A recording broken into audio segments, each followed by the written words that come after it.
Value does not live in things, it lives in the mind.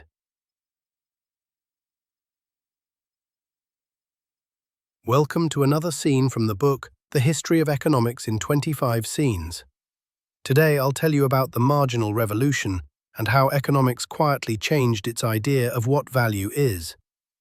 After Marx had anchored value in labor and social conflict, a new generation of thinkers turned their attention inward. In the 1870s, three men working independently, Carl Menger in Vienna, William Stanley Jevons in Manchester, and Léon Walras in Lausanne, arrived at the same unsettling conclusion. Value is not embedded in objects or systems. It exists in human judgment. What matters is not how much work something required, but how much satisfaction it gives to someone, somewhere, at a particular moment. This idea shattered the old world of objective measurement.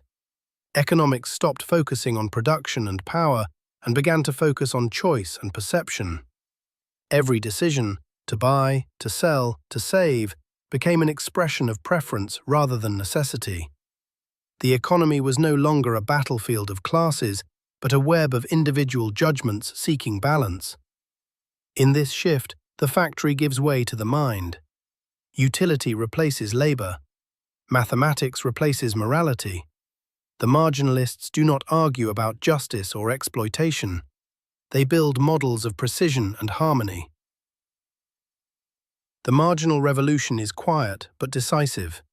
It ends the moral drama of political economy and begins the age of the rational, calculating individual, alone, consistent, and measurable. In 1871, Carl Menger publishes Principles of Economics and quietly sets off a revolution. He rejects the classical obsession with production and cost and makes a radical claim instead. Value does not live in things, it lives in perception. An object is valuable not because labor went into it, but because someone believes it satisfies a need. Without that belief, even gold is useless. With it, a glass of water in the desert becomes priceless. From this insight comes the law of marginal utility. Satisfaction falls as quantity rises. The first loaf of bread saves you from hunger. The second brings comfort. The 10th feels unnecessary. The 100th turns into waste. Value, then, is never fixed. It depends on context, scarcity, and desire. It reflects human experience, not effort frozen in time. Menger's move is more than technical. It is psychological and philosophical. He replaces the machinery of class and capital with the inner world of preference. Economics stops being about factories and production lines and becomes a science of choice. Each individual stands at the center, weighing options under conditions of scarcity. Not a cog in a social machine, but the source of order itself. What Menger offers is a new vision of coordination. The market is not imposed from above. It emerges from countless private judgments, imperfect and unplanned. Where Marx sees coercion and Smith sees harmony, Menger sees something else: order without design, an economy that grows from within, balancing itself through the shifting patterns of human desire. Across the Channel, in the industrial fog of Manchester, William Stanley Jevons arrives at the same insight as Menger, but takes it in a very different direction. Where Menger speaks the language of psychology, Jevons speaks the language of numbers.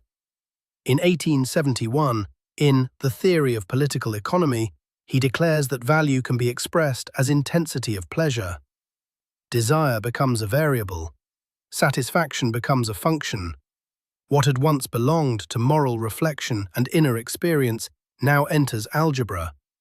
If physics can measure force, Jevons asks, why shouldn't economics measure want? His ambition is bold. He wants to turn economics into a science of precision. If atoms obey laws, then human choices should too. By treating preference as something measurable, he transforms behavior into a mechanism, predictable, calculable, and therefore governable. The invisible hand, once a metaphor in Smith's writing, becomes an equation. Clean, abstract, universal. This is the birth of economic rationality as a mathematical ideal. Emotions flatten into curves. Preferences become coordinates on a graph. What cannot be measured begins to look irrelevant. Jevons's equations offer a powerful illusion. If value can be calculated, then society itself might be engineered. But there is a cost. In making economics exact, Jevons drains it of ambiguity. And with ambiguity goes much of its humanity. The road he opens leads away from moral philosophy and towards statistics, econometrics, and data. His achievement is to give shape to the invisible. His legacy is more troubling, to make the measurable feel real and the immeasurable quietly disappear. In Lausanne, Léon Walras carries the marginal revolution to its most abstract edge. Where Menger looks inward to psychology and Jevons turns to mathematics, Walras sees the market as a system, a single, interlocking organism forever searching for balance. Between 1874 and 1877, in Éléments d'économie politique pure, he builds the first full model of general equilibrium. Every market connects to every other. Prices move like planets under gravity, adjusting until supply equals demand everywhere at once. Change one price, and all others must respond. Order emerges not by command, but by necessity. Walras imagines the economy as a vast web of equations. When demand rises in one sector, resources flow from another. When scarcity appears here, abundance corrects itself there. Out of this cascade of adjustments comes stability. The market behaves like nature itself, self-correcting, impersonal, indifferent to intention. He calls the process tâtonnement, groping. Prices feel their way toward equilibrium, reacting to imbalance until no participant has a reason to act differently. Conflict does not vanish because it is solved, but because it is absorbed into motion. Tension becomes calculation. In Walras's universe, justice turns into balance. Freedom becomes efficiency, and society becomes an equation written by no one, yet obeyed by all. It is a vision of perfect order, stripped of friction and surprise. Serene, elegant, and quietly unsettling, the dream of a world that can be calculated into harmony. The marginal revolution quietly rewrites the image of the human being. The worker of Marx and the moral agent of Mill fade into a new abstraction, Homo economicus. He does not struggle or belong, he chooses. Every action becomes optimization. Every desire turns into a data point. Society itself is reimagined as the arithmetic sum of individual satisfactions, a vast equation of self-interest searching for balance. In this new vision, morality dissolves into utility. Politics shrinks into preference. Ethics flatten into efficiency. What matters is no longer justice, but coherence. If everyone pursues their own advantage rationally, the system should, in theory, hold together. The market becomes the mirror of reason, impersonal, precise, untouched by passion. Value, once tied to labor, effort, or tradition, now floats freely between minds. It shifts with scarcity and mood. There are no right prices or wrong ones, only equilibria. Humanity is recast as a mechanism of response, predictable, optimizing, self-contained. And here a strange return occurs.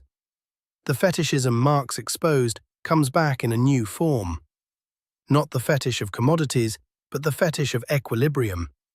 It promises order without conscience, harmony without empathy.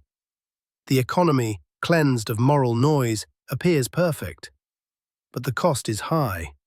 The world can now be modeled with elegance, yet lived in with difficulty.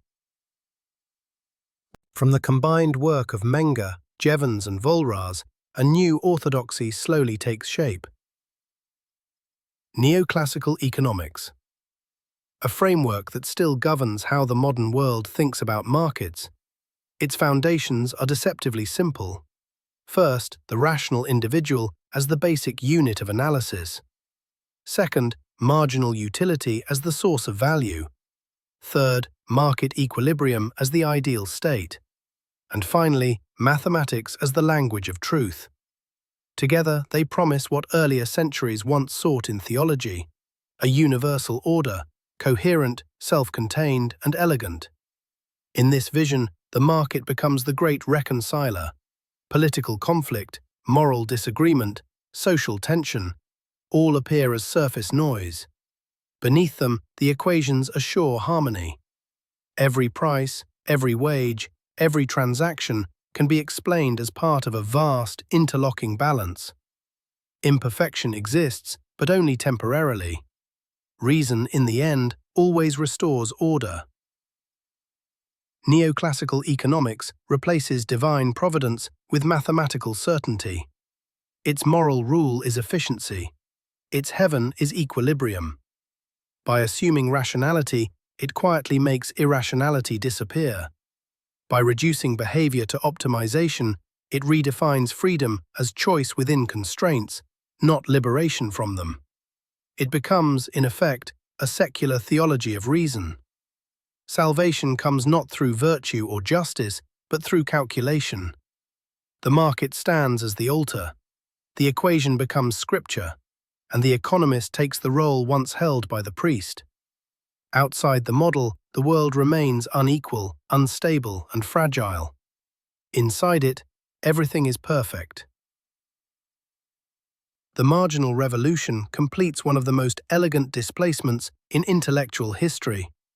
It turns the noise of conflict into the silence of equations.